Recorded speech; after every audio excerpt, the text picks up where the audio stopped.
important event in our justice delivery sector. The reason why I say it's important is mainly because, as you can see, we have 6 additional judges that have been put to the Supreme Court. What it therefore means is that cases are going to be dealt with timelessly, and this is quite positive in terms of our constitutional articulation. Take us through in your view. This is the laws against the constitution of the PJ's term of office, given that quite a number of judges who were in the Supreme Court were also cited. Yes, quite a number of judges in the Supreme Court were cited, but maybe let me explain this to you.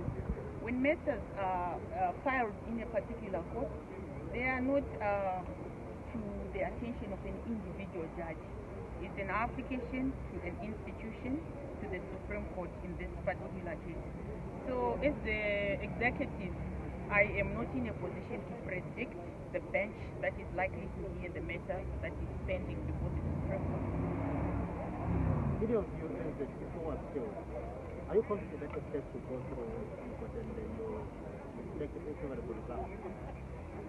Yes, the very fact that we filed an appeal and we articulated our grounds of appeal, it shows in itself that